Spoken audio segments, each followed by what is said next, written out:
సచిన్ రాజ్ అత్యాధునిక world class physiotherapy treatment తో అన్ని రకాల నొప్పులకు శాశ్వత పరిష్కారం. ఉన్నట్టుండి ఎమ్మెల్యే అయిపోవాలి, ఇక నేను డబ్బు సంపాదించేసాను, నాకు కావాల్సింది ఇంకా పొలిటికల్ పవర్. పచ్చిగా చెప్పాలి, నన్ను ఎవరు పీకలేరు ఇంకా అనే విధిగా నాకు పిలుపు వచ్చింది పార్టీ నుండి. అంటే చిత్తూరులో మీ అంత తీస్మార్కాన్లు లేరా ఇక్కడ? ఇప్పుడు మీరు వచ్చి 6-7 నెలల కాలంగా తోదికంగా చేతికి నా ఎముక లేదో నరం లేదన్నట్టుగా నాకు తెలిసి ఇప్పటి వరకు దాదాపు 12 కోట్లకు పైగా ఖర్చు పెట్టారంటున్నారన్నమాట. జనవరి 15 మీ బర్త్డే అనుకుంటా? అవునండి, జనవరి 15. బర్త్డేనా అంటే జాతర నాది? మీరేమన్నా ఇంకా లల్లిపాప అనుకున్నారా అంత గొప్పగా బర్త్డే చేసుకోవడానికి? కాదు, అది నా గొప్పతనం కాదు, ప్రజల కోరిక మేరకు ప్రజలు చేశారు. ఏదో ఒక జ్యోతిష్యుడు కూడా మీకు ఖచ్చితంగా నువ్వు ఎమ్మెల్యే అవుతావు వెళ్ళు, సో వారు చెప్పడం ఇంకొంచెం అడిషనల్గా నాకు ఒక శక్తిని ఇచ్చింది. ఇది రైట్ టైం అనడానికి కాసేంటి అసలు ఇదే రైట్ టైం అని? యువగలం అనే ఒక మా చిన్నబాబు ప్రారంభించిన పాదయాత్రలో చిత్తూరు కొద్దిగా మాకు మైనస్ అవ్వడం జరిగింది. అంటే పులవర్తి నాని గారికి చేత కాదంటారా? సీఎం రమేష్ గారు ఇల్లు అందరూ కూడా 6 నుంచి 7 కోట్లకు అడుగుతుంటే దాని బేరం అక్కడికే పోతుంటే మీరు 9 కోట్లు పెట్టి ఎందుకు అన్నారు? మీరు ఫస్ట్ చిత్తూరుకి పారాషూట్ వేసుకొని దిగినప్పుడు మీ వరుస నంబరు 9వ నంబర్ అంట. చాలా వేగంగా దూసుకొచ్చేసారు 2వ నంబర్కి.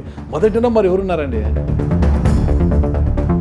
ఏమన్నా మంత్రం వేయించారా? ఏమన్నా చేతబడి ఏమైనా చేయించారా? పార్టీ యొక్క మైండ్ సెట్ అలా మార్చే విధంగా.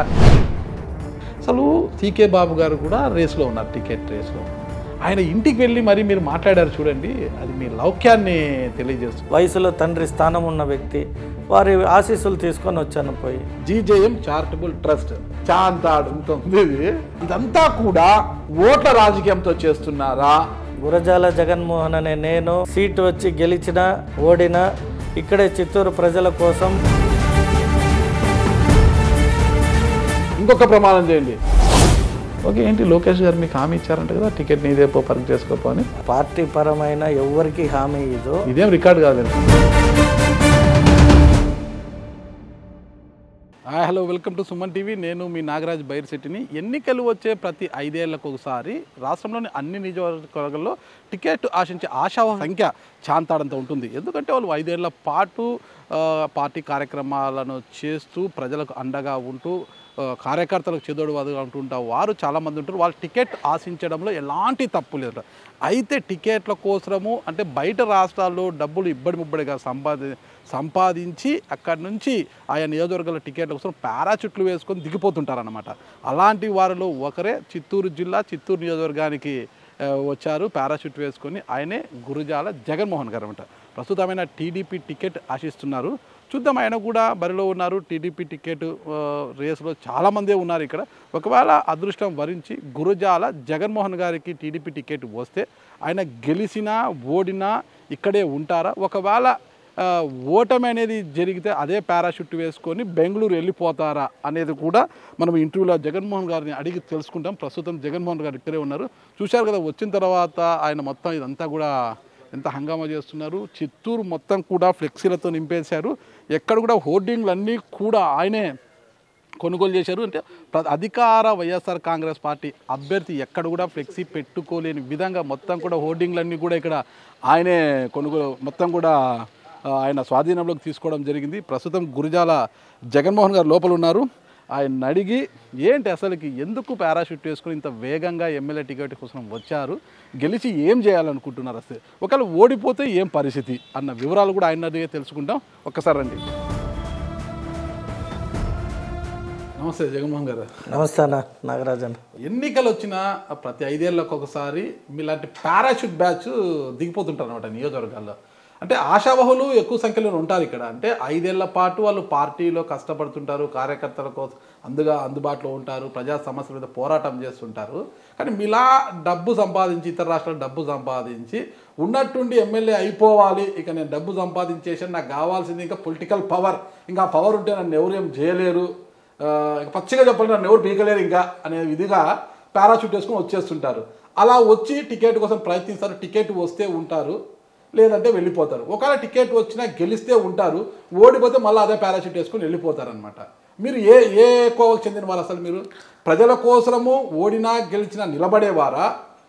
ఒకవేళ ఓడితే లేదా టికెట్ రాకపోయినా తిరిగి అదే పారాషూట్ వేసుకుని వెళ్ళిపోయే వర్గమా? ఎందుకు వెళ్తామన్నా, 2007 నుండి తెలుగుదేశం పార్టీలోనే ఉండాము. 2014 ఎలక్షన్స్లో తంబల్లపల్లి నియోజకవర్గానికి బాధ్యతలు ఇస్తే పోయి శంకర్ యాదవ్ని గెలిపించా. తర్వాత ఆయన ఎమ్మెల్యే గారు అయ్యారు. నేను పార్టీలో ఒక 2 years చురుగ్గా పనిచేశా. తర్వాత అనివార్య కారణాల వల్ల నేను వ్యాపారంగా ఉన్నాను కాబట్టి వ్యాపారాలు చేసుకుంటూ ఉన్నా. ఇంక మీకు తెలిసిందే, నోట్ బ్యాన్ జరిగింది, కరోనా వచ్చింది. తర్వాత ఇప్పుడు 2022-23లో నాకు పిలుపు వచ్చింది పార్టీ నుండి. సరే వెళ్ళి మాట్లాడాను. తర్వాత చిత్తూరులో పుట్టాను కాబట్టి చిత్తూరు నియోజకవర్గం అయితే ఈసారి కంటెస్ట్ చేస్తానని అడిగాను. అంటే చిత్తూరులో మీ అంత తీస్మార్కాన్లు లేరా? ఇక్కడ పార్టీ మిమ్మల్ని పిలిపించి ఆ పార్టీ టికెట్ మీకు ఇచ్చేలా మాట్లాడడానికి చిత్తూరులో టీడీపీలో అంత తీస్మార్కాన్లు లేరా? అంటే టికెట్ ఇస్తామని కాదు పిలిపించింది, నేను ఆమె పార్టీ వెల్ విషర్. సో ఆ బేసిస్లో పిలిచినప్పుడు నేను అవకాశం ఉంటే నాకు చిత్తూరు ఇవ్వండి అని అడగడం జరిగింది. ఎందుకంటే నేను ఇక్కడే చిత్తూరులో పుట్టి పెరిగా. ఇప్పుడు అందరూ మీరు అన్నట్టే ఎక్కడి నుండో వచ్చి ఎక్కడ పుట్టి పెరిగిందంతా చిత్తూరు నియోజకవర్గమే. ఇక్కడే హై రోడ్లోనే పుట్టే భారతీ నర్సింగ్ హోమ్లో పుట్టి పెరిగింది చిత్తూరే. కానీ మీ వ్యాపారాలు, మీ కథ, కమామిషు, అందమైన భవంతి అంతా ఉండేది బెంగళూరులోనే కాదు. వ్యాపార రీతి పోయినాక ఇంకా భవంతులు వ్యాపారం అన్నాక ఎక్కడో ఒక జాగా వెళ్ళాలిగా. మరి పబ్లిక్లో మీకు అటాచ్మెంట్ ఎక్కడ ఉంది అసలుకి? Public we are into social service first నుండి కూడా. రాజకీయ పరంగా కానీ సోషల్ మేము ఉన్న కాడే ఎక్కడైనా కావచ్చు సర్వీస్ చేయడానికి. మీరు కర్ణాటకలో సర్వీస్ చేశారు, మరి కర్ణాటకలో ట్రై చేసుకోవచ్చు కదా ఎమ్మెల్యే టికెట్. లేదు, మా ఊరు గుడిపాల, మా తండ్రి గారిది. గుడిపాలలో కూడా నేను చాలా వరకు డెవలప్మెంట్స్ చాలా చేశాను. చేసిన వాటిని చెప్పుకోవడం మాకు పెద్దగా ఇష్టం ఉండదు. చెప్పండి, మీడియా ముందు చెప్పండి, చేసింది చెప్పుకోవాలి కదా, దాంట్లో తప్పే ఉంది. ఏం చేసామనేది ప్రజలను అడిగితే వాళ్ళే చెప్తారు. ఇప్పుడు మీరు చెప్పండి, ఒక్కటి మచ్చుకి ఇది చేశాను ప్రజల కోసం ఉపయోగపడేది. చాలా చేశాను. స్కూల్స్లో ఎడ్యుకేషన్ పర్పస్ కావచ్చు, ఫీజులు కట్టడాలు కావచ్చు, గుడులు కావచ్చు. మా ఏరియాలో ఎక్కువ క్రిస్టియానిటీ ఉంటుంది. వాళ్ళకి చర్చిలు లేకపోతే చర్చిలకు కావాల్సిన సదుపాయాలు కానీ చర్చిలు కట్టడానికి ఫైనాన్షియల్గా కూడా చాలా వరకు హెల్ప్ చేశాను. చాలా మండలం చిత్తూరు నియోజకవర్గానికి. ఓకే, అంటే ఒక మండలంలో మీరు ఇదంతా కూడా ఈ సర్వీస్ అయితే ఎప్పుడు చేశారు? పాస్ట్ 2007 నేను ఎప్పుడైతే రాజకీయాలకు వచ్చానో అప్పటి నుండి కూడా నేను ఇక్కడనే కాదు, మీరు తంబలపల్లిలో అడిగినా, మదనపల్లిలో అడిగినా, చిత్తూరు జిల్లాలో మీరు ఎక్కడ ఏ మూల పోయినా కూడా దేవస్థానాలు కావచ్చు, ఎడ్యుకేషన్ కావచ్చు, హెల్త్ వైజ్ కావచ్చు, నేను చేసిన దాన్ని చెప్పుకోవడం ఇష్టం ఉండదు. కానీ చిత్తూరు జిల్లా పక్కన పెట్టండి, మీరు చిత్తూరు నియోజకవర్గ ప్రజల కోసము ఏం చేశారు? ఇప్పుడు నేను వచ్చి పాస్ట్ 6 to 7 months నుండి ఏం చేసినాను అనేది మీరు ప్రజల్ని అడిగి తెలుసుకుంటే బాగుంటుంది. ఇప్పుడు చేసిన దాన్ని డబ్బా కొట్టుకోవడం నాకు ఇష్టం లేదు. అదే ఇప్పుడు మీరు వచ్చి 6-7 నెలల కాలంగా తోదికంగా చేతికి నా ఎమ్మక లేదు, నరం లేదన్నట్టుగా డబ్బులు విపరీతంగా ఖర్చు పెడుతున్నారు. అది ఎవరు కాదని లేదు. నాకు తెలిసి ఇప్పటి వరకు దాదాపు 12 కోట్లకు పైగా ఖర్చు పెట్టారంటున్నారనమాట. అందులో ఇప్పుడు మీరు ఏదైతే మనం ఇంటర్వ్యూ చేస్తున్నాం ఇల్లు కూడా, ఇది నాకు తెలిసి సీఎం రమేష్ గారు అనుకుంటా. ఇది కాదు, నేను ఉండే గృహం సీఎం రమేష్ ఇల్లు. ఓకే, ఇది వేరే ఒక అతను. సీఎం రమేష్ గారి ఇల్లు అందరూ కూడా 6 నుంచి 7 కోట్లకు అడుగుతుంటే దాని బేరం అక్కడికే పోతుంటే మీరు మాత్రం 2-3 కోట్లు ఎక్కువ పెట్టి దాదాపు 9 కోట్లకు కొనుగోలు చేశారంట మీరు. అంటే ఏందంత కసిగా అదే ఇల్లు అందరూ 6-7 కోట్లకు మాట్లాడి వదిలేస్తే మీరు 9 కోట్లు పెట్టి ఎందుకు కొన్నారు? నేను ఎన్ని కోట్లు కొన్నానని తెలియదు కానీ నాకు మా రమేష్ అన్నకున్న సాన్నిహిత్యం నన్ను హీ హాజ్ బ్లెస్డ్. నేను ఇంకా వేరే జాగాలో ఫామ్ హౌస్ కట్టాలన్న జాగా దీన్ని అమ్మాలని ఉన్నానంటే అన్న నాకే ఇవ్వకూడదు అంటే నీకైతే ఏమి ఉంది తీసుకో అని చెప్పి ఇచ్చాడు. అంతే. ఊరికే ఇచ్చాడే కదా? అంటే ఊరికే కాదు, ఊరికే ఇవ్వలేదు కదా, అది తీసుకోమని అగ్రిమెంట్ అంటే ప్రేమతో ఇచ్చాడు అంటున్నాను. డబ్బు కంటే కూడా మార్కెట్ వాల్యూ కన్నా తమ్ముడికి 2 కోట్లు ఎక్కువగా ఇచ్చాడు కదా. సరే, అది ప్రజలు అనుకుంటున్నారు, ప్రజలకు తెలిసేవన్నీ నిజాలు కావు కదా.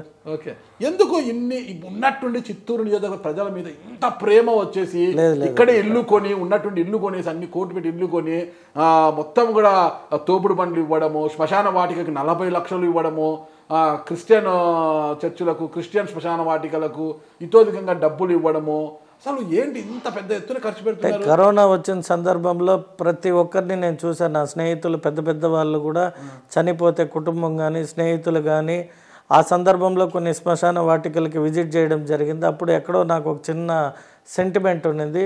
సో నేను పుట్టిన నా నియోజకవర్గంలో ఆ సమస్యతో బాధపడుతున్నారు, ఆగిపోయిందని తెలిసింది.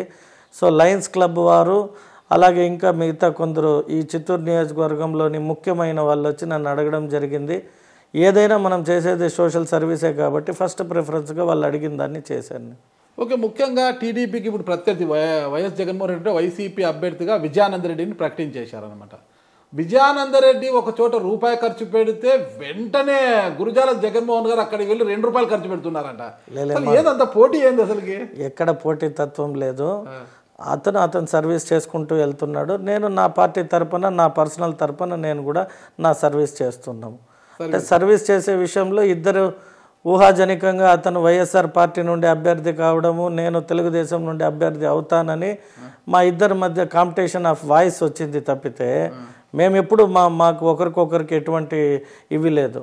అసలుకు చిత్తూరు మున్సిపల్ పరిధిలో కావచ్చు, చిత్తూరు చుట్టుపక్కల ఎక్కడ కూడా ప్రైవేటు యాడ్ హోర్డింగ్స్ ఉంటాయి కదా, హోర్డింగ్స్లో విజయానందరెడ్డికి అసలు చోటే లేకోకుండా హోర్డింగ్స్ మొత్తము మీరే రెంట్కి తీసేసుకున్నారట.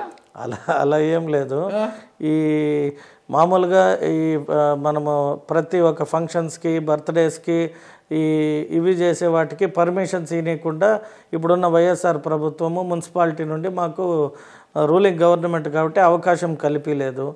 కావున మేము యాడ్ ఏజెన్సీ వాళ్ళని మాట్లాడి త్రూ యాడ్ ఏజెన్సీ మా ఒక గలాన్ని, అది బాబు గారిది ఇప్పుడు పెట్టిన 6 థింగ్స్ని కానీ, నా బర్త్డేకి కానీ, ఇంకొన్ని వాటికి నేను చేస్తున్న సేవా కార్యక్రమాలకి వీఆర్ ప్రమోటింగ్ లైక్ యాడ్స్ రూపంలో ప్రజలకి చేరువవుతున్నాం. జనవరి 15 మీ బర్త్డే అనుకుంటా? అవునండి, జనవరి 15. బర్త్డేనా అంటే జాతరనా? అది చిత్తూరులో గంగ జాతర చేస్తారు తెలుసు కదా, గంగ జాతరను తలపించేలా బర్త్డే వేడుకలు చేశారు కదండి. ఏంది అది అంత ఉత్సాహం? ఇది మీరేమన్నా ఇంకా లల్లిపాప అనుకున్నారా అంత గొప్పగా బర్త్డే చేసుకోవడానికి? కాదు, అది నా గొప్పతనం కాదు, ప్రజల కోరిక మేరకు ప్రజలు చేశారు. ప్రజలు కోరారా అన్న ఇలా చేసుకోవాలి మన బర్త్డే? నాతో పాటు ఉన్న వ్యాపారస్తులు కావచ్చు, వారికి నా నుండి కలిగిన అన్ని రకాల అభివృద్ధి కావచ్చు, వాళ్ళు నేను ఇప్పుడు రాజకీయాల్లోకి వచ్చాను కాబట్టి మేము ఇలా చేయాలి అనేది వాళ్ళ ఒక పట్టుదల. సరే, వారి అభిమానాన్ని కాదని లేక వారు చేస్తే స్వీకరించాను. సో చెప్పాలంటే మీ నాయకుడు నారా లోకేష్ గారు, అంటే మీ చిన్నబాబు నారా లోకేష్ గారు కన్నా ఎక్కువ గొప్పగా చేసుకున్నారు జన్మదినం అనేది చెప్తున్నారు. మాకు మా నియోజకవర్గంలోనే జరిగిందండి. మా చిన్నబాబు గారికి 175 నియోజకవర్గాల్లో అత్యంత ఘనంగా జరిగింది. తెలుసు, ఒక ఆయన చూస్తే రాజంపేటలో ఒక ట్రాలీ నిండా కేక్ తెచ్చేసి కేక్ ముక్కలు కోసి పంచుకుంటూ పోయాడు. మీరు చూస్తే మీ బర్త్డేతో పాటు తర్వాత లోకేష్ గారి బర్త్డే కూడా ఒక మరో జాతరని చేశారు ఇక్కడ. ఏ అంత పిచ్చి అసలుకి? అది పిచ్చి కాదండి, వాళ్ళ పైన ఉన్న ఒక రెస్పెక్ట్ అన్నమాట.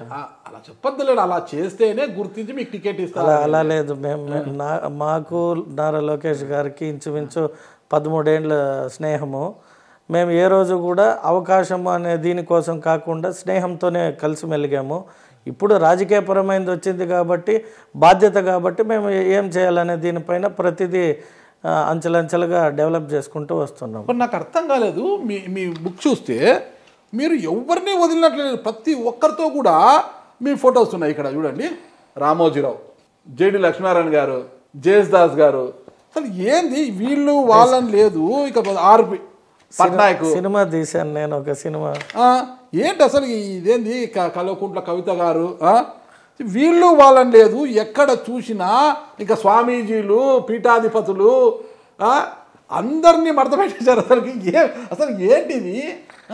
అంటే నేనున్న ప్రాంతం కర్ణాటకలో ఎక్కువగా మఠాలు, స్వామీజీలు, సో హిందూ తత్వం ఎక్కువగా ఉంటుంది కాబట్టి నాకున్న ఆ భక్తితో గురూజీలు, స్వామీజీలకి దగ్గరగా ఉంటారు. మీకు మంచి భక్తి ఉందా? డెఫినెట్గా, మీరు చూసారుగా. Okay okay. సీతారాముల కళ్యాణం ఓకే జరిపిస్తుంటారు ఎప్పుడైనా మీరు? డెఫినెట్గా జరిపిస్తుంటారు. వెంకటేశ్వర కళ్యాణం ప్రతి సంవత్సరం చేస్తాను. ఇది వచ్చి శ్రీరాముడి పట్టాభిషేకం. సో ఒక రాజకీయపరమైన ఆలోచన ఉన్న ప్రతి ఒక్కరూ రాముడి పట్టాభిషేకం చేస్తేనే రాజ్యాన్ని ఏలేకయ్యేదని ఉన్న సెంటిమెంట్ కాబట్టి ఈ సెంటిమెంట్ గుర్తొస్తుంది నాకు. ఆ సెంటిమెంట్తోనే మీరు ఎన్నికల్లోకి వచ్చారా? ఏదో ఒక జ్యోతిష్యుడు కూడా మీకు రాజకీయంగా అనుకూలించే పరిస్థితుల్లో గజకేసరి యోగం వచ్చేసింది, మీకు గజకేసరి యోగం ఉందా అనడంతోనే మొత్తం చిత్తూరుకి వచ్చేసి మొత్తం ఎమ్మెల్యే టికెట్ కోసము కృషి చేయడము, కోట్ల రూపాయలు ఖర్చు పెట్టడము చెప్పాడంట జ్యోతిష్యుడు. ఖచ్చితంగా నువ్వు ఎమ్మెల్యే అవుతావు వెళ్ళు అనేసి. అంటే జాతకపరమైన నమ్మకాన్ని నేను నమ్ముతాను, కానీ నేను ఫస్ట్ ఆఫ్ ఆల్ హార్డ్ వర్కర్ని, నన్ను నేను నమ్ముతాను. సో వారు చెప్పడం ఇంకొంచెం అడిషనల్గా నాకు ఒక శక్తిని ఇచ్చింది. ఎవరా జ్యోతిష్యుడు? ఉన్నారు నాకు. డాక్టర్ బాలకృష్ణ గురూజీ అని ఉన్నారు, బెంగళూరులో బ్రహ్మానంద గురూజీ ఉన్నారు, మహబూబ్ నగర్లో ప్రకాష్ స్వామి అని ఉన్నారు. సో అలా నాకు ఒక 10 మంది దాకా రకరకాల స్వామీజీలు ఉన్నారు. మీకు ఈసారి ఎమ్మెల్యే అయ్యే యోగం ఉంది అని చెప్పిన జ్యోతిష్యుడు ఎవరు? నాకు చాలామంది చెప్పారు. అంటే ఇప్పుడు నేను చెప్పిన 3 పేర్లు కాదు, ఎప్పుడైతే ఈ 10 మంది బలంగా వాదిచ్చారో జాతకాన్ని, అది కొంచెం కాన్ఫిడెన్షియల్లోకి తీసుకుని ఇంకొంచెం హార్డ్ వర్క్ చేస్తున్నాను అంతే. ఓకే, మొత్తం మీద హార్డ్ వర్క్ చేస్తున్నారు. జ్యోతిషాన్ని నమ్మి చేస్తున్నారా? మిమ్మల్ని మీరు మమ్మల్ని నేను నమ్ముకొని హార్డ్ వర్క్తో పాటు ఆ శక్తి ఉందంటేనే కదా ప్రయత్నం చేసాం. లేదంటే మేము చేసే సర్వీస్ ఆల్వేస్ ట్రస్ట్ ఉంది నాకు. నేను 7 ఇయర్స్ అయింది ట్రస్ట్ పెట్టి. సో 7 ఇయర్స్ నుండి సేవాభావంతోనే ఉన్నా కదా. ఇవాళ ఎందుకు రాజకీయం కావాలనుకున్నానంటే ఇది ఒక సమయం వచ్చింది. అందులో వైఎస్ఆర్ ప్రభుత్వం చేసిన కొన్ని కార్యక్రమాలతో పార్టీ దెబ్బతినింది కొన్ని జాగాలో. పార్టీకి ఒక ఎనర్జీ కూడా కావాలి అనేది గ్రహించి మేము వీఆర్ ఆల్ పార్టీ లాయల్టీస్ కాబట్టి we have came to this. Jaganmohan గారు ఒకటి చెప్పండి నాకు, మీరు పుట్టుకతో శ్రీమంతులా? మా ఫాదర్ నేను పుట్టేటప్పటికి పౌల్ట్రీ బిజినెస్లో వెల్ ఆఫ్. శ్రీమంతుడు అంటే సినిమాలో శ్రీమంతుడు లెక్క మహేష్ బాబు కాదంట, బంగ్లాలో కార్లు ఏముండే. But okay. ఓకే, నాకు తెలిసి ఒక 10 ఏళ్ల క్రితము వైట్ ఫీల్డ్స్కి వెళ్ళి అక్కడ కొంత రియల్ ఎస్టేట్ వ్యాపారం, ప్లాట్లు కొనడము, అమ్మడము, ఇలా స్టార్ట్ అయిన మీ జీవితము ఈరోజు ఒక కుబేరుడు లాగా అయిపోయారంటారు. ఎలా వచ్చింది అంతా కూడా? అంటే ఏదన్నా నక్కతో దొక్కారా? అట్లేం లేదు, కొన్నేళ్ళు అంటున్నారుగా. 20 ఏళ్ళు అయింది నేను బెంగళూరుకి వెళ్ళి. ఓకే, మరి 20 ఏళ్ళు కష్టపడినప్పుడు అంతో ఇంతో సంపాదించుకుంటాంగా. ఓకే, అంతో ఇంతో సంపాదించుకుని ఇప్పుడు ఒక పొలిటికల్ పవర్ కోసం ఇక్కడికి వచ్చారు. అట్లేం లేదు, పాలిటిక్స్ అనేది it is my ambition. Okay, it's a right time అనేది నా ఒక భావన. అంటే ఇది రైట్ టైం అనడానికి కాజ్ ఏంటి అసలు? ఇదే రైట్ టైం అని అంటే యోగలం అనే ఒక మా చిన్నబాబు ప్రారంభించిన పాదయాత్రలో చిత్తూరు కొద్దిగా మాకు మైనస్ అవ్వడం జరిగింది. దాంతో నేను కొంచెం చిత్తూరు వ్యక్తిగా బెంగళూరులో అందరూ నా తోటి స్నేహితులు కావచ్చు, ఫ్రెండ్స్ కావచ్చు, ఏం అనే ఒక డిస్కషన్ వచ్చినప్పుడు okay, if it is there any deficiency we are ready to fulfil అనేది మా ఒక ఇంటెన్షన్ అంతే. యువగలం పాదయాత్రలో చిత్తూరు మైనస్ కావడం ఏంటి? అంటే చిత్తూరులో కొద్దిగా అంటే 3 డే షెడ్యూల్లో 1 డే కొద్దిగా మైనస్ కావడం జరిగింది. జనం మొబైలైజ్ కాలేదంటారా? మొబిలైజేషన్లో ఏమన్నా ప్రాబ్లం అటువంటిది ఏదో జరిగింది అనేది ఒక అంటే మీడియా ఉన్నది లేనట్టు లేనిది ఉన్నట్టు చూపుతుంది కాబట్టి సో అది ఒకటి ప్రెషరైజ్డ్ అయినాం. అప్పుడు మళ్ళా చిన్నబాబు చిత్తూరులోకి వస్తే జనాన్ని మొబిలైజ్ చేయాలంటే మీలాంటి వారు ఉండాల్సిందేనా ఇక్కడ? అట్లనేదేమి ఇది కాదు. వీఆర్ రెడీ విత్ అంటే పార్టీ 42 years కేడర్ ఉన్న పార్టీ, దాని కోఆర్డినేషన్లో లోపం ఉండింది అంతే. అంటే పులవర్తి నాని గారికి చేత కాదంటారా? జిల్లా అధ్యక్షుడిగా ఉన్న పులవర్తి నాని గారికి వారు ఏమైందంటే చంద్రగిరికి అభ్యర్థి అయ్యారు. సో చంద్రగిరి చూస్తూ ఉన్నారు కాబట్టి ఇక్కడ వేకెన్సీ ఉండింది. అంటే ఏఎస్ మనోహర్ గారు అప్పుడు 2019 మా టీడీపీ క్యాండిడేట్, వారు ఓడిపోవడంతో ఎమ్మటే ఇక్కడ కొద్దిగా వేకెన్సీ ఉండింది కాబట్టి లీడర్స్ వాళ్ళు చేస్తారు వీళ్ళు చేస్తారు అనే క్రమంలో మనం కోఆర్డినేషన్ లోపం వల్ల జరిగింది తప్పితే ఇక్కడ ఉన్న వాళ్ళకి క్యాపబిలిటీ లేదని కాదు, అనుభవం లేదని కాదు. అంటే ఇక్కడ ఆల్రెడీ మీరు రాకముందే తమిళన్ ఒకరు రాజన్ అనుకుంటా, సిఆర్ రాజన్ గారు ఇక్కడ పోటీలో ఉన్నారు, కటారి హేమలత పోటీలో ఉన్నారు, దొరబాబు గారు ఇక్కడ ఉన్నారు, ఇక పులవర్తి నాని జిల్లా అధ్యక్షులు, సీకే బాబు గారు ఒకప్పుడు కాంగ్రెస్ పార్టీ ఎమ్మెల్యేగా చేసిన సీకే బాబు ఫ్యామిలీ కూడా ఇప్పుడు ఎమ్మెల్యే టికెట్ ఆశిస్తోంది. బలమైన నాయకుడు, ఆయన కూడా మంచి రాజకీయ నేపథ్యం ఉన్న నాయకుడు. ఇది కాకోకుండా అపర కుబేరుడైన డీకే ఆదికేశ్ నాయుడు కుమారుడు డిఎస్ శ్రీనివాస్ ఇక్కడే టికెట్ ఆశిస్తున్నారు. ఇంతమంది ఉండగా అంటే మీరే రావాలన్నా ఇక్కడికి అంటే జనం సరిగ్గా మొబైలైజ్ కాలేదు కాబట్టి ఏదో కొద్దిగా ఇబ్బంది కలిగింది కాబట్టి మీలాంటి వారు వస్తే తప్పితే జనం రారంటారా? లే, ఇట్స్ రాంగ్. ఇది ఎన్టీ రామారావు అట్లా వాళ్ళు కూడా ఓడిపోయిన సందర్భాలు ఉన్నాయి. మొన్న చూస్తే తెలంగాణలో కేసీఆర్, రేవంత్ రెడ్డి కూడా ఓడిపోవడం జరిగింది వెంకటరెడ్డి మీద. సో రాజకీయాల్లో ఎప్పుడు ఏది జరుగుతుంది అనేది ఎవరి చేతిలో ఉండదు.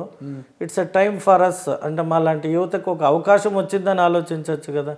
ఓకే ఓకే, వీరందరితో పోలిస్తే వయసు ఉన్న వ్యక్తి కాబట్టి మేము మా ప్రయత్నంలో అవకాశం రాలేదు, అవకాశాన్ని తీసుకోవడానికి వచ్చారు మీరు. ఓకే, ఎట్లయినా అవకాశం రాలేదు, రావడం అంటే మీకు టికెట్ వస్తే వచ్చింది అనుకోవచ్చు, రాలేదు మీరు తీసుకోవాలి అని వచ్చారు. రాజకీయాల్లో తీసుకోవడమే ఉంటుంది కానీ అవకాశం ఎప్పటికీ రాదు. ఎందుకంటే ప్రతి ఒక్కరు తన స్థానాన్ని ఇంకొకరు ఇవ్వడానికి ఎవరు ఇష్టపడరు. ఐ థింక్ పూతలపట్టు అనుకుంటా టీడీపీ ఒక రిపోర్టర్కి హెచ్ఎంటీవీ రిపోర్టర్ ప్రకటించింది కదా, అది అవకాశం రావడము అంటే తీసుకోవడమే తప్పితే ఇచ్చేది అది అవకాశం రావడం అనమాట. అక్కడ రిజర్వేషన్ కాబట్టి ఏదైనా కావచ్చు, రిజర్వేషన్లలో చదువుకున్న ఒక ఎంప్లాయీ కావచ్చు, అతని ఒక స్కిల్నెస్ కావచ్చు, పార్టీకి బాగుంటుంది అని మా పెద్ద ఆయన ఆలోచించాడు కాబట్టి అతనికి అవకాశం వచ్చింది. ఇక్కడ మీరు అన్నట్టే అవకాశము ఉండదు, అవకాశాన్ని కల్పించుకోవాలి. అగ్రవర్ణాల్లో తక్కువ పోటీ ఎక్కువ ఉంటుంది అంటారా? పోటీ ఎక్కువ ఉంటుంది. అందులో మా సామాజిక వర్గం పార్టీ కూడా కమ్మవారిది అని అంటుంటారు కాబట్టి మా ఒక కమ్యూనిటీకి కొద్ది కష్టమే మాకు రాజకీయాల్లో అవకాశం. ఎలా నెట్టుకోసారి ఇక్కడ చూసి ఆల్రెడీ వైఎస్ఆర్ కాంగ్రెస్ పార్టీ విజయానందరెడ్డిని బరిలోకి దింపేసింది. ఆయనే మా క్యాండిడేట్ ప్రకటించేసింది. ఆయన మొత్తం కట్టలు నోట్ల కట్టలు పెట్టుకొని కూర్చున్నారంట ఆయన. మీ పార్టీ ఏమో ఇంతవరకు ఎవరిని ప్రకటించలేదు.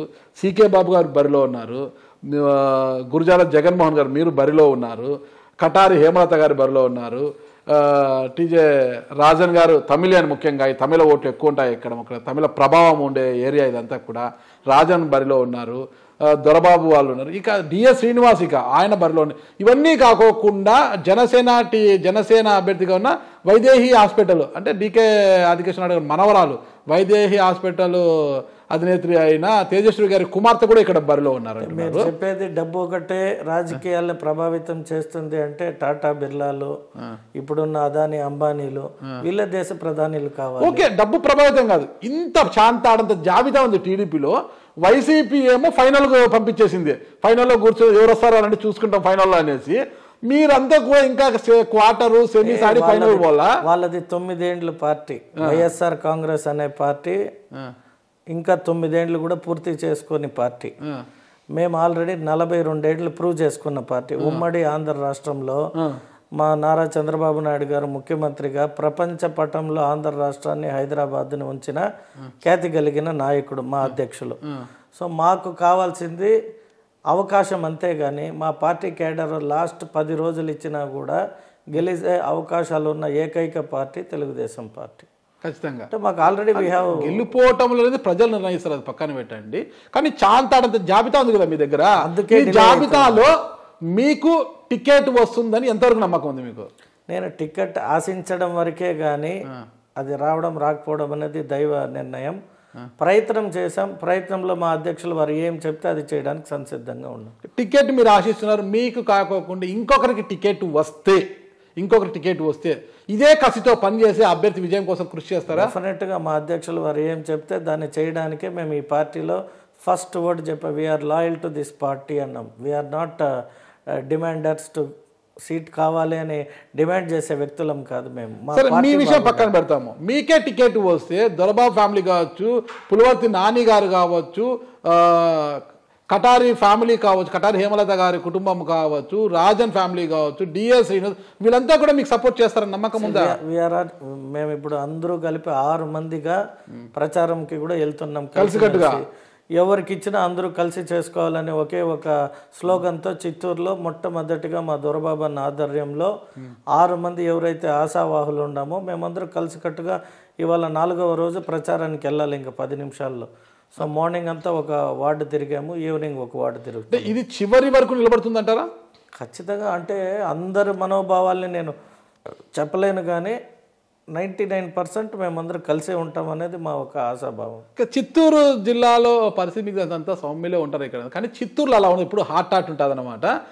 రౌడీజము, దౌర్జన్యము ఎక్కువ ఉంటుంది చిత్తూరులో, అందుకు తెలిసినదే అది. ఆ దౌర్జన్యము ఇక్కడ నేను కూడా ఇక్కడ పుట్టినోడ్నే కదా. మీరు పుట్టారు, కానీ ఇక్కడ ఈ పరిస్థితుల్లో ఇప్పుడు అంటే అప్పుడు పుట్టి పెరిగిన ఇప్పుడు ఒక స్థాయికి వెళ్ళిపోయారు కదా. దౌర్జన్యము, గూండాగిరి, రౌడీజం చేయాలంటే కూడా ఆలోచించాలి ఒకసారి. ఇక విజయానంద రెడ్డి గారు ఏ కాలేజీ నుంచి వచ్చారో మీకు తెలుసు, ఆయన ఎవరు శిష్యుడో మీకు తెలుసు, ఏ కాలేజీలో చదువుకొని వచ్చారో మీకు తెలుసు. మరి ఆ కాలేజీ నుంచి వచ్చిన విజయానంద రెడ్డి గారిని ఆర్థిక బలంలో కావచ్చు, అంగ బలంలో కావచ్చు మీరు ఎదురొట్టగలరా? ఈ రెండింటికి మించిన ప్రజా ప్రేమ ఉంది నా పైన. ప్రజలు నా పైన ఉంచిన ప్రేమతో గెలుస్తాననే నమ్మకం నాకుంది. మీకు ఒకవేళ టికెట్ వస్తే చిత్తూరు నియోజకవర్గ ప్రజలు మీకెందుకు ఓటేయాలంటే ఏం చెప్తారు? ఇక్కడ ఒక యూనివర్సిటీ సమస్య ఉన్నది. ఇక్కడ ఇప్పుడు మీరు చెప్పినట్టే విజయానంద రెడ్డి గారు ఏపీఎస్ చైర్మన్గా ఉండి వైస్ చైర్మన్గా కనీసం మాకు ఇక్కడ ఒక స్టాప్ లేదు. Tirupati to Bengaluru bus services ఉంటే చిత్తూరులో ఓల్వో బస్ స్టాపింగ్ లేదు. అంటే చిత్తూరుకి నాయకులు ఉన్నారే కానీ చిత్తూరు పట్ల ఎవరికి ఇది లేదు, ఇంట్రెస్ట్ లేదు, కన్సర్న్ లేదు. సో నేనేమంటున్నానంటే ఇక్కడ ఒక యూనివర్సిటీ ఇష్యూ ఉంది, ఎంప్లాయ్మెంట్ ప్రాబ్లం ఉంది, ఇండస్ట్రీస్ రాలేదు. సో ఇక్కడ చిత్తూరులో పుట్టి చదువుకున్న ప్రతి ఒక్కరు ఇలా బెంగళూరుకో లేదా పక్కనే చెన్నైకో, మాకు 170 కిలోమీటర్ రేడియస్లో బెంగళూరు మెట్రోపాలిటన్ సిటీ ఉంది, 140 కిలోమీటర్లో చెన్నై మెట్రోపాలిటన్ సిటీ ఉంది. సో 2 మెట్రోపాలిటన్ సిటీస్ మధ్యలో ఉండి 4 ఎక్స్ప్రెస్ హైవే కనెక్టివిటీ ఉన్న చిత్తూరు ఇంకా కూడా ఇక్కడ వాళ్ళు చదువుకొని పోయి బయట బతకాల్సి వస్తూ ఉంది. కాబట్టి నేను ఈ ఊర్లో పుట్టి బెంగళూరు వెళ్ళి వ్యాపారాలు చేసి వచ్చాక మున్సిపాలిటీ టు మెట్రోపాలిటన్ పోయినోడు మెట్రోపాలిటన్ టు ఇంకెక్కడికైనా వెళ్ళాలనుకుంటాడు. ఎందుకు వెనక్కి వచ్చామంటే మనం మన ఊరికి చేసామంటే మన కన్న తల్లికి చేసినంత గొప్పది. కాబట్టి మన ఊరికి ఏదో చేయాలనే భావంతోనే నేను ఇక్కడికి వచ్చాను.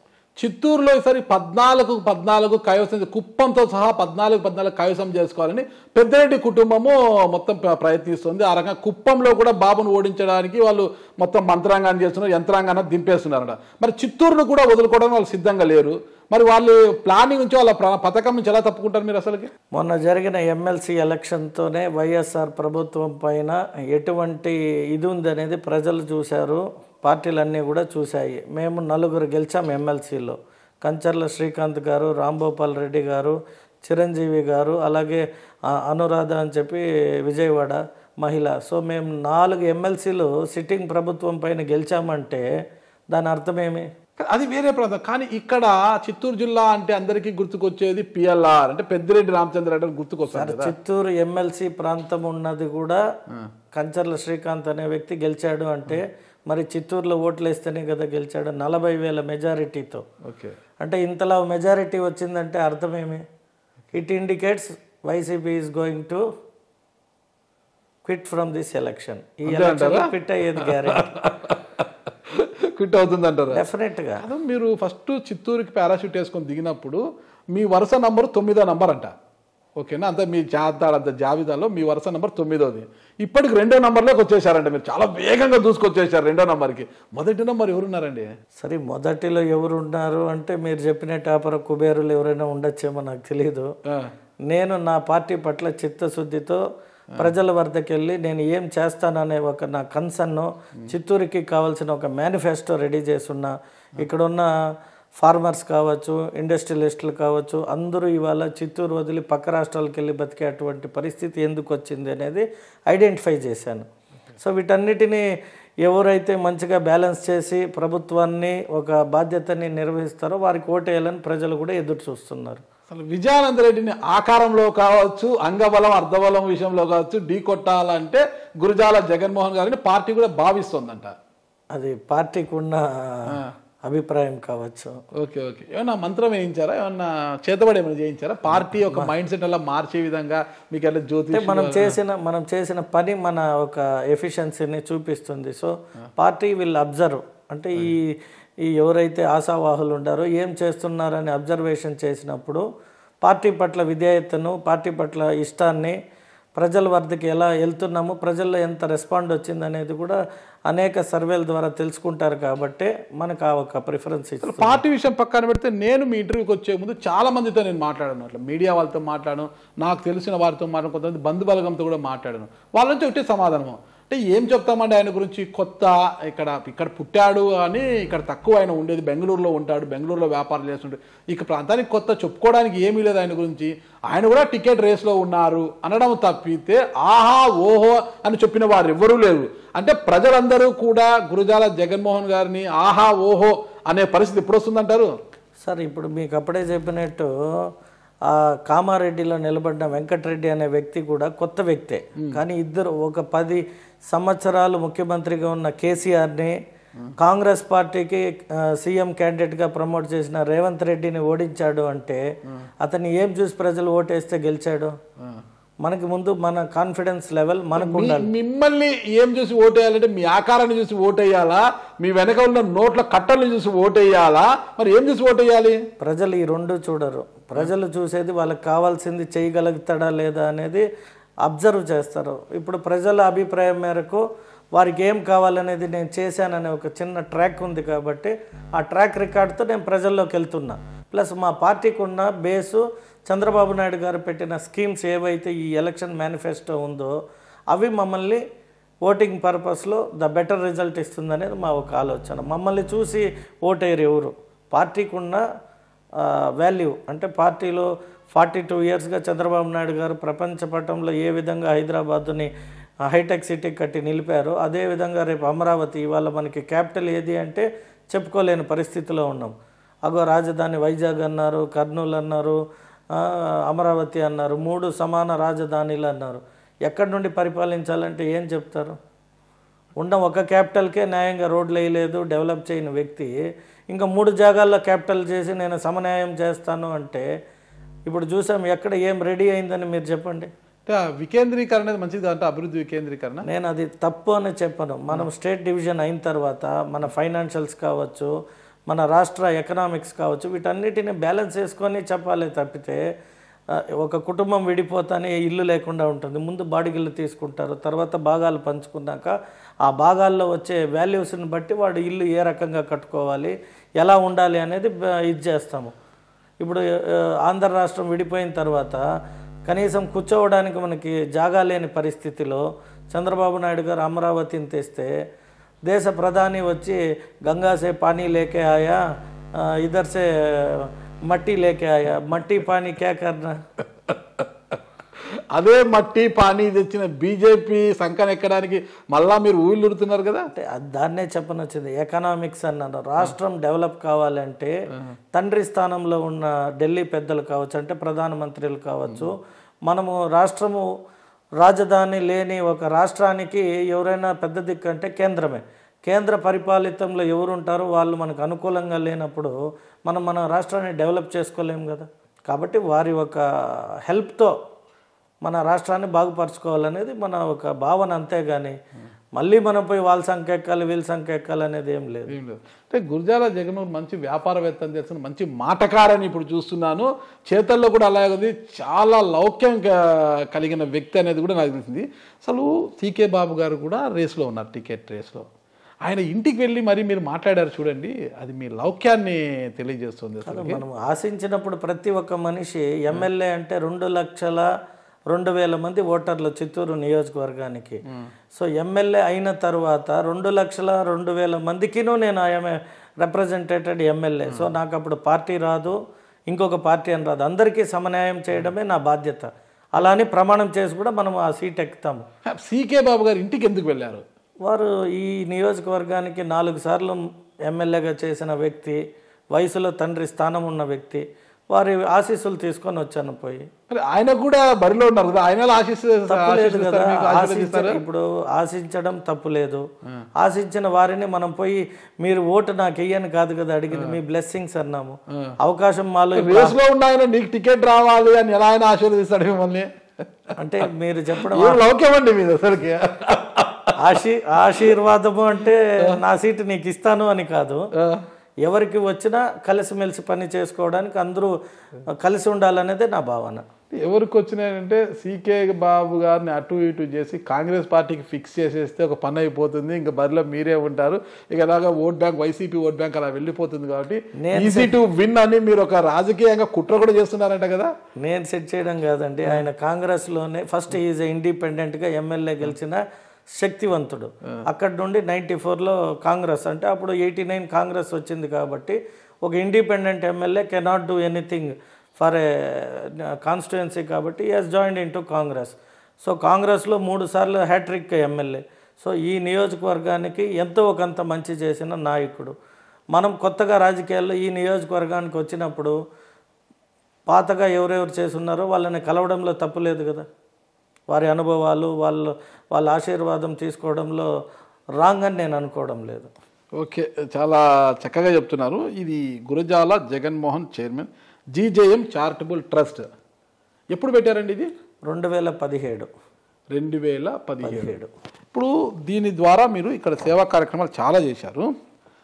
ఆరవేశ్యులు మరియు లయన్స్ గోల్డ్ వారి ఆధ్వర్యంలో నిర్మిస్తున్న కైలాస ధామం శ్మశాన వాటికకు 40 లక్షల విలువ చేసే అత్యాధునిక electrical authority burning machine Telugu Desam party నాయకులు BJP charitable trust foundation chairman Shri Gurajala Jaganmohan గారు వితరణ ఇవ్వడం జరిగింది. ఇక చిత్తూరు నగరపాలిక, చిత్తూరు రూరల్ మండలం మరియు గుడిపాల మండలాల్లోని ప్రభుత్వ పాఠశాలలో విద్యను అభ్యసిస్తున్న విద్యార్థులకు 5 లక్షల రూపాయలతో 10,000 బస్ పాసులకు రాయితీని ట్రస్ట్ ద్వారా అందివ్వడం జరిగింది. చిత్తూరు నియోజకవర్గ వ్యాప్తంగా 80 లక్షల రూపాయల విలువ కలిగిన 20,000 గొడుగులు మరియు 20,000 గడియారాలను పంపిణీ చేయడం జరిగింది. 75 లక్షల రూపాయలతో వివిధ దేవుల చిత్రపటాలను 25,000 పంపిణీ చేయడం జరిగింది. గురు పూజోత్సవాన్ని పురస్కరించుకొని చిత్తూరు నగర కేంద్రంలో 600 మంది ఉపాధ్యాయులను సన్మానించుకోవడం జరిగింది. వరలక్ష్మి వ్రతం పండుగను పురస్కరించుకొని నియోజకవర్గ వ్యాప్తంగా సుమారు 80 లక్షల విలువ కలిగిన 35,000 చీరలను పంపిణీ చేయడం జరిగింది. ఇలా చెప్పుకుంటూ పోతే చాంతాడుంటుంది. ఇదంతా కూడా కేవలం ఓట్ల రాజకీయంతో చేస్తున్నారా? మీ నియోజకవర్గ ప్రజల మంచి కోసము ఏదో నేను సంపాదించాను, నా నియోజకవర్గ ప్రజలు కూడా నేను సంపాదించిన దాంట్లో కొంత వాళ్ళ కోసం ఖర్చు పెట్టాలి, వాళ్ళు కూడా బాగుండాలి అని ఎలాంటి స్వార్థం లేకోకుండా ఖర్చు పెడుతున్నారా? ఇప్పుడు మీరు అడిగిన వాటిలోనే ఆన్సర్ కూడా ఉంది. ఈ నియోజకవర్గం బీసీకి కేటాయిస్తామని చెప్పిన తరువాత నేను వచ్చి సేవా కార్యక్రమాలు చేస్తే అన్ఫార్చునేట్గా ప్రతి ఒక్కరూ రాజకీయానికే వచ్చానని చెప్పి నాలోని ఒక రాజకీయ నాయకుడిగా తయారు చేసింది సమాజమే. నేను ఆల్రెడీ రాజకీయాల్లో ఉన్నా, బట్ ఈ సీటుని మేము పలానా వాళ్ళకి కేటాయించామని చెప్పాడు మా అధ్యక్షులు. తర్వాత నేను వచ్చి నా సేవ, నేను ఇక్కడ పుట్టా కాబట్టి ఇల్లు కొనుక్కున్నా, మీరు అన్నట్టు సీఎం రమేష్ గారు ఇల్లు కొనగానే జగన్ అందుకే వచ్చాడు అని. ఇప్పుడు మీరు అన్నట్టు అద్భుతమైన భవంతులు బెంగళూరులో ఉండి ఇక్కడికి వచ్చి పాకలో అయితే ఉండలేనుగా, ఉండడానికి ఒక ఇల్లు కావాలి కదా. అదే నేను అంటున్నాను, అంటే మేము సేవ చేయడానికి వచ్చిన వాళ్ళము, మేము ముందు పరిశుభ్రతతో ఉంటేనే కదా ఇంకొకరికి ఏదైనా చేయగలుగుతాము. చెప్పారా ఇది బీసీ క్యాండిడేట్ టికెట్ అనేసి? మా పార్టీ నిర్ణయించింది కదా. ఇప్పుడు మరి మీరు ఎందుకు ప్రయత్నిస్తున్నారు? ప్రయత్నం అని మీరే అంటున్నారు, ప్రయత్నించింది ఏది రాదు కదన్నా. బీసీ టికెట్ అన్నప్పుడు మళ్ళీ ఎందుకు ప్రయత్నము? అవును, బీసీలకు ఇచ్చినప్పుడు వారికి కూడా నా మద్దతు తెలపాలన్నా, సపోర్ట్ చేయాలన్నా ముందు నేను కూడా ప్రయత్నం చేయాలి కదా. సేవాభావంతో ఉండేదాన్ని రాజకీయంగా ముడేశారు, దానికి కూడా నేను సంసిద్ధంగానే ఉన్నాను కదా. ఓకే, అంటే టికెట్ కోసమే సేవాభావంతో ఉన్నారా? సేవాభావంతో ఉన్నారు కాబట్టి ఒకవేళ టికెట్ వస్తే తీసుకుంటారా? అంతే, మీరు చెప్పిన సెకండ్ పాయింటే కరెక్ట్. సేవాభావంతో ఉన్నాము, అవకాశం ఉంటే మేము సిద్ధంగా ఉన్నాము అని చెప్పాము అంతే. టికెట్ కోసమే అయితే సేవ చేయడానికి 2017లోనే వచ్చేవాడినిగా చిత్తూరుకి. ఒకవేళ మీకు టికెట్ ఇచ్చి గెలిచినా ఓడినా ప్రజలతోనే ఉంటారు. ఓడితే మీకు ఎంతమంది ఓట్లు వేశారో అంతమందికి మీరు జవాబుదారితనంగా ఉండాలి. అంటే నిత్యం అంటే వ్యాపారాలను వదులుకొని, లేదంటే వ్యాపారాలను ఒకవైపు, నియోజకవర్గాన్ని ఒకవైపు చూసుకుంటూ ప్రజలకు అండదండలుగా నిలబడతారా అన్న? ఇప్పుడు ఇక్కడ వచ్చి ఇప్పుడు ఈ office GJM charitable foundation office ఇది. ఈ ఆఫీసు నా సొంత బిల్డింగు. నేను ఇవాళ వచ్చాను, రాకపోతే వెళ్ళిపోతాను ఈ మాటలు వస్తుందని నేను ఈ బిల్డింగ్ కొన్నా, ఉండడానికి సొంత ఇల్లు తీసుకున్నా, ఫ్యాక్టరీ కూడా కడుతున్నా. వాస్తు బాగుందా సీఎం రమేష్ గారి ఇల్లు? బాగుంది కాబట్టే కదా వారు ఇంత టోళ్ళు అయ్యారు. ఇప్పుడు మీరు కూడా సీఎం రమేష్ గారు అంత టోళ్ళు అవుతారన్నమాట. అయితే భగవంతుడి ఆశీర్వాదం మందేముందన్న, అది భగవంతుడు ఆశీర్వదిస్తేనే వారి ఇల్లు తీసుకోగలిగాను. అలాగే ఆశీర్వదిస్తే ఇంకొక స్థాయికి వెళ్ళి భగవంతుడు చెప్పింది చేయగలిగే అవకాశం కలుగుతుంది. నేను చెప్పినది ఒక ప్రమాణం చేయాలి. మీరు చెప్పండి నాన్న. గురజాల జగన్మోహన్ అన్న నేను టికెట్ కోసం ప్రయత్నిస్తున్నా. ఒకవేళ టికెట్ వచ్చినా రాకపోయినా ఇతర అభ్యర్థులకు ఎవరికి టికెట్ వస్తుందో వారి కోసం, వాళ్ళ విజయం కోసం కృషి చేస్తా. ఒకవేళ నాకే టికెట్ వస్తే నేను గెలిచినా ఓడినా ప్రజలను వీడను, చిత్తూరు నియోజకవర్గం అంటిపెట్టుకునే ఉంటాను. చిత్తూరు నియోజకవర్గ ప్రజల యోగక్షేమాలు చేసుకుంటూ నేను ఉంటాను. ఇదే నా ప్రమాణం. చేస్తారా? డెఫినెట్గా చేస్తాను. ప్రమాణం చేయండి మీరు.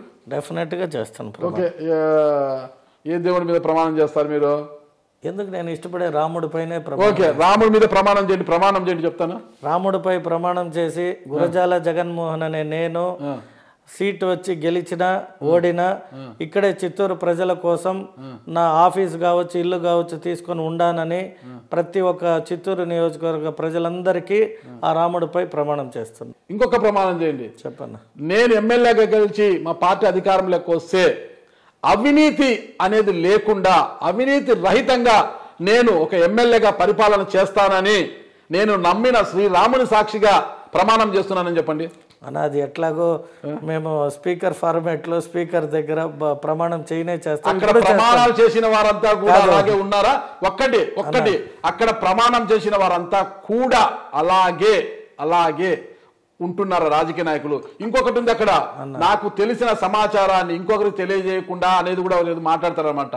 నాకు తెలియజేసిన సమాచారాన్ని ఇంకొకరికి తెలియజేయకుండా, ఎవరితో కూడా చర్చించకుండా, అలా చర్చించకుండా రాజకీయాలు చేస్తున్నారు నాయకులంతా. దాన్నే నేను చెప్పని వచ్చేది, ఇప్పుడు మీరు చెప్పినట్టు అవినీతి చేసే పరిస్థితి ఉంటే మేము ఇక్కడ దాకా వచ్చి ఇవన్నీ సర్వీస్ చేయాల్సిన నెసెసిటీ లేదు. మాలాంటి వ్యాపారస్తుడికి వచ్చి రాజకీయాల్లో సంపాదించుకునేకి ఇంకేమీ లేదు. మేము ప్రమాణం చేశారు, అవినీతి చేస్తారనే ప్రమాణం చేయాలంటే ఎమ్మెల్యేగా వస్తే ఇప్పుడు ఖర్చు పెట్టిందంతా దోచుకోవాలనే కదా?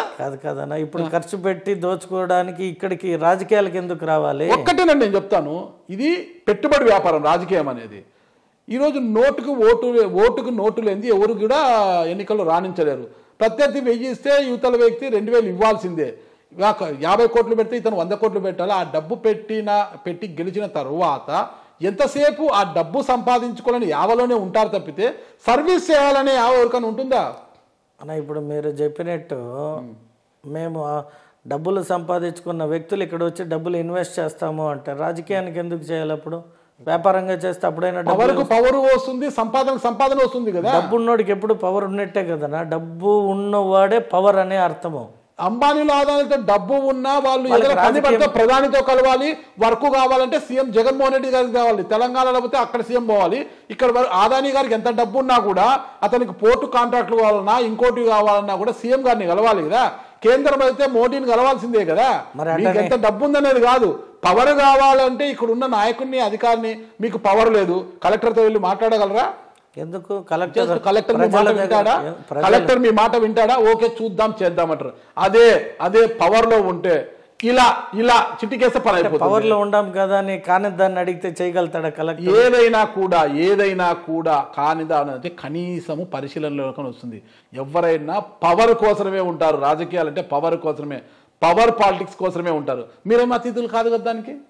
అంటే నేను ఇప్పుడు విభేదించడం లేదు కానీ, ఎందుకంటే నేను ఇంకా రాజకీయ నాయకుడు కాలేదు, అయిపోయారని చెప్పారు, నాకు తెలియదు. అంటే రాజకీయాల్లో అవునన్నా, రాజకీయాల్లో ఉన్నానన్నాను కానీ నేను నాయకుడుగా వెళ్ళి ప్రమాణం చేసి మీరు అడిగిన అవినీతికో ఇంకొక వాటికో పాల్పడలేదు కదా. ఓకే, మీరు ఎమ్మెల్యేగా టికెట్ వచ్చి గెలిచిన తర్వాత చిత్తూరు నియోజకవర్గం కోసము, చిత్తూరు ప్రజల కోసం మొట్టమొదటిగా మీరు చేయబోయే కార్యక్రమం ఏది? యూనివర్సిటీ తీసుకొని వచ్చే దీంట్లో ఫస్ట్ ఉంటాను. మెయిన్గా ఇన్ఫ్రాస్ట్రక్చర్ 4 నేషనల్ హైవేస్ ఉన్న ఈ చిత్తూరు కనెక్టివిటీకి వేర్ హౌసెస్ కావచ్చు, అంటే ఇక్కడే చెన్నై నియర్ బై ఉంది కాబట్టి, బెంగళూరుకి నియర్ బై ఉంది కాబట్టి, చెన్నై ఎక్స్ప్రెస్ హైవే అయింది కాబట్టి, బుల్లెట్ ట్రైన్ కూడా చిత్తూరు మీదుగా తిరుపతి, మెడ్రాసు, చిత్తూరు, బెంగళూరు బుల్లెట్ ట్రైన్ కూడా శాంక్షన్ అయింది కాబట్టి ఈ చిత్తూరు పట్టణానికి ఇండస్ట్రియల్ కార్డర్ని తేవడంలో ఆల్రెడీ చంద్రబాబు నాయుడు గారు ప్రూవ్ చేసుకున్నారు. కియా ఫ్యాక్టరీని తెచ్చి అనంతపూర్ ఎంత గొప్పగా అయ్యిందో, అలాగే శ్రీ సిటీ తెచ్చి మా కాళహస్తి సత్యవేడు దగ్గర ఎలా కంపెనీస్ వచ్చి ఎంప్లాయ్మెంట్ క్రియేట్ అయిందో, అలాగే ఈ చిత్తూరు టౌన్కి తెస్తే కూడా ఈ చుట్టుపక్కల ఉన్న గంగాది నెల్లూరు కావచ్చు, పూతలపట్టు కావచ్చు, ఈ 3 నియోజకవర్గాలకి కలిపి ఈ నియోజకవర్గంలో ఉండే ఇండస్ట్రీస్ కావచ్చు, వాటన్నిటినీ మేము తేవడం కృషి చేస్తాం. ఫస్ట్ మాకు మీరు ఏమి చేస్తారని కదా, ఎమ్మెల్యే అయిన వెంటనే మీ పార్టీ అధికారంలో మీరు ఎమ్మెల్యే అంటే మొట్టమొదటిగా మీరు చేయబోయే కార్యక్రమం ఏది అంటారు? మొట్టమొదటిగా రోడ్స్ అన్నిటినీ వైడనింగ్ చేసి డెవలప్ చేయాలనేది నా ఇంటెన్షన్. ఎప్పుడు కానీ ఇన్ఫ్రాస్ట్రక్చర్ డెవలప్ అయితే ఆటోమేటిక్లీ సిటీగా డెవలప్ అవుతుంది. సిటీగా డెవలప్ అయినప్పుడు అన్ని రకాల అవకాశాలు కలుగుతాయి. ఓకే, ఒక్కసారి గురుజాల జగన్మోహన్ గారి నేపథ్యం గురించి తెలుసుకోవాలని ఉన్నాను. మీ కుటుంబ నేపథ్యం ఏదండి? మీ స్వగ్రామం అంతా ఎక్కడ? నేను పుట్టి పెరిగింది ఇక్కడే చిత్తూరు రామ్నగర్ కాలనీలో. నేను చదువు అంతా కింగ్స్ ఇంగ్లీష్ మీడియం స్కూల్. నాన్నగారి పేరు ఏమండి? నాన్నగారి పేరు గురజాల చెన్నకేశవ నాయుడు అని, గుడిపాల మండలము, కోలావూరు మాది సొంతూరు. అమ్మగారి పేరు? అమ్మగారి పేరు రజని, గురజాల రజని. సో నాకు ఒక బ్రదర్. సిస్టర్ వచ్చి ఫిజియోథెరపీ డాక్టరేట్ చేసింది. తర్వాత గీతాంజలి ఒలింపియాడ్ స్కూల్ అని నేను మా సిస్టర్ కలిపి స్కూల్ రన్ చేశాను బెంగళూరులోనే. ఓకే. సో తమ్ముడు సిటీ బ్యాంక్ జాబ్ చేస్తున్న అతన్ని బిల్డర్ని చేశా. సో అతను కన్స్ట్రక్షన్ లైన్ అంతా అతను చూసుకుంటుంటాడు. ఓకే, మీరు ఎంతవరకు చదువుకున్నారు? నేను 10th వరకు చదివాను. 10th వరకేనా? తమ్ముడు బాగా చదువుకున్నారు, చెల్లెలు చూస్తే నాన్నగారికి హెల్త్ ఇష్యూ వచ్చింది కాబట్టి ఇంకా అప్పుడు ఇంటికి పెద్ద కొడుకుగా వాళ్ళిద్దరిని చదివించడం ప్లస్ కుటుంబాన్ని చూసుకొని వ్యాపారాన్ని కంటిన్యూ చేయాల్సి వచ్చింది కాబట్టి డిస్కంటిన్యూ అయ్యి బిజినెస్లోకి వచ్చాను. 10th అయినా పాస్ అయ్యారా? 10th పాస్ అయ్యాను. మెల్లగా చెప్తున్నారు, పాస్ అయ్యారా? లేదు, పాస్ కాకపోతే మీరు 10th అన్నా పాస్ అయ్యారంటే నాకు అది మీరు అడిగిన క్వశ్చన్ నాకు ఆశ్చర్యంగా ఉంది. 10th వరకు చదివారంటే 10th పాస్ అయ్యారు కదా? 10th పాస్ అయ్యాక డిస్కనెక్ట్ అయ్యాను. అంటే ఇంటర్ 3 months చదివేటప్పటికి నాన్నగారికి హెల్త్ ఇష్యూ అయింది. సో ఇంకా అప్పుడు వచ్చి నాన్నగారిని కుటుంబాన్ని వ్యాపారాన్ని చూసుకోవాల్సి వచ్చింది. చదువుకి నాలెడ్జ్కి సంబంధం లేదు నిరూపించారు. తక్కువ 10వ తరగతి చదివినా కూడా వ్యాపార పరంగా ఉన్నత శిఖరాలకు వెళ్ళిపోయారు. చదువుకి వ్యాపారానికి సంబంధం లేదు. అదే ఆ నాలెడ్జ్ అనేది ఉండాలి, వ్యాపారం మీద పరిజ్ఞానం నాలెడ్జ్ అని ఉంటే అందరూ కూడా ఒక గురుజాల మోహన్ లాగే జగన్మోహన్ గారు తయారవుతారు. మీకు ఎంతమంది సంతానం అండి? ఒక కొడుకు. ఒకే కొడుకు. లవ్ మ్యారేజా? లేదు, అరేంజ్ మ్యారేజ్. అరేంజేనా? ఓకే. సందీప్ చౌదరి అని మొన్నటి వరకు ఆయన కూడా టికెట్ కోసం ట్రై చేశారు ఇక్కడ, ఇప్పుడు సైలెంట్ అయిపోయారు. కజిన్. మీ కజినేనా? సహకరిస్తాడా మీకు? ఖచ్చితంగా. అన్నదమ్ముడు నాకు సహకరించుకోకుండా పోవడం ఏముంది. ఓకే. ఏంటి లోకేష్ గారు మీకు హామీ ఇచ్చారంట కదా, టికెట్ నీదే పో పర్క్ చేసుకోపో అని? పార్టీ పరమైన ఎవరికి హామీ ఇదేం రికార్డ్ కాదు చెప్పండి. కాదు, పార్టీ పరమైన ఎవరికి ఏది హామీ ఉండదు. కష్టపడి పనిచేస్తుంటే గుర్తించి సీట్ ఇస్తారన్న ఒకే ఒక ఆశాభావంతో పనిచేస్తున్నా. ఓకే. ఫైనల్గా చిత్తూరు నియోజకవర్గ ప్రజలకు టికెట్ ఆశావహుడుగా ఏం చెప్పబోతున్నారు? నాలాంటి వ్యక్తి ఇక్కడ నుండి వెళ్తూ ఏం తీసుకొని వెళ్ళానో, వస్తూ దేనికోసం వస్తున్నాను అనేది మా చిత్తూరు నియోజకవర్గ ప్రజలు తెలుసుకోగలిగితే చాలు నాకు. అంతే. ఇక్కడ నుండి నేను తీసుకోపోవడానికి అయితే రాలేదు. ఇక్కడ నుండి పోతూ ఏమీ లేకుండా పోయినోడిని వస్తూ దేంతో వచ్చానో ఏమి ఇస్తున్నాను అనేది ప్రజలు నన్ను అర్థం చేసుకొని నాలాంటి వ్యక్తికి ఓటేసి గెలిపిస్తే అంతకంటే ప్రజలకి నేను ఏం చేయగలుగుతాను అనేది ఆలోచిస్తాను తప్పితే ప్రజల నుండి ఏమి కావాలనేది నాకు అవసరం లేదు. జీజేఎం చారిటబుల్ ట్రస్ట్ ద్వారా చేస్తున్న సేవా కార్యక్రమాలు అన్నీ కూడా ఎన్నికల తర్వాత కూడా ఏమి జరిగినా, ఓడినా గెలిచినా ఈ కార్యక్రమాలు ఇప్పుడు ఏమేమి చేస్తున్నారో అవన్నీ కూడా కొనసాగిస్తాను అని గట్టిగా చెప్పగలరా? డెఫినెట్గా చేస్తానన్న. ఓకే. నేను ఉన్నదే సేవాభావం తత్వంతోనే చేయబోతాను కూడా, రాజకీయాలకు అతీతంగా. కాకపోతే నేను ఇష్టపడే పార్టీ కాబట్టి పార్టీ అండ్ మా ట్రస్ట్ కలిపి పనిచేయడం వల్ల కొందరు అనుకోవడం రాజకీయాలకే వచ్చాను అని. రాజకీయాలకు వచ్చి ఉంటే నిన్న మొన్న పెట్టుండాలి ట్రస్ట్. 2017 పెట్టాక ట్రస్ట్. దండం పెట్టి ఓటు అడిగే నాయకుడు గెలిచిన తర్వాత అదే ఓటుని దండించే పరిస్థితి ఉందన్నమాట సమస్యల మీద వస్తే.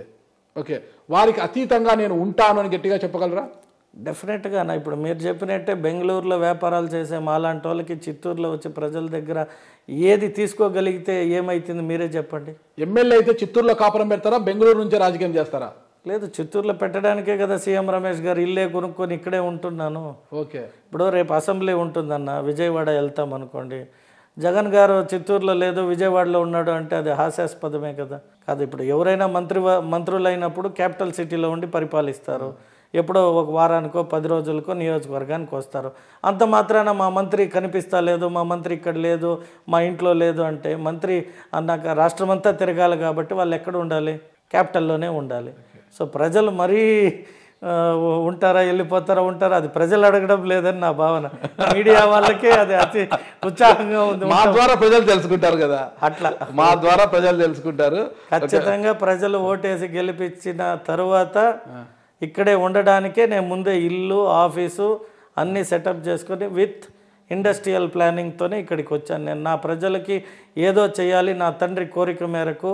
నా తండ్రి అనారోగ్యం వల్ల నేను చదువు ఆపుకొని వ్యాపారాల్లోకి వచ్చా. సో నా తండ్రి ఆరోగ్యంగా ఇవాళ ఉన్నాడంటే ఇవన్నీ చూశాడు కాబట్టే నన్ను తిరిగి మనం పుట్టిన గడ్డకు రావాలి, ఏదో చేయాలి అని చెప్పాడు కాబట్టి వచ్చి చేస్తున్నాను అన్న. ఒకవేళ మీకే టికెట్స్ తమిళ ఓటర్లందరూ కూడా మీకు సహకరిస్తారని నమ్మకం మీకుందా? ప్రతి ఒక్కరు చిత్తూరు నియోజకవర్గంలోని ప్రతి ఒక్క కుల మతాలకు అతీతంగా ప్రతి ఒక్కరు ఇష్టపడే వ్యక్తిగా బతకడమే నా ఆశన. ఖచ్చితంగా మీ ఆశయంతో మీరు అలాగ ఉండాలి. చూస్తాం ప్రజలు ఒకవేళ మీకు టికెట్ వస్తే కులాలు, మతాలు, వర్గాలు, వర్ణాలకు అతీతంగా గురుజాల జగన్మోహన్ గారికి సహకరిస్తారా లేదా అన్నది తెలుసుకోవాలంటే మనం మరికొద్ది రోజులు వేచి చూడాలి. అంతవరకు మనం కూడా వేచి చూద్దామండి. థ్యాంక్ యూ మోహన్ గారు. Thank you Nagaraju.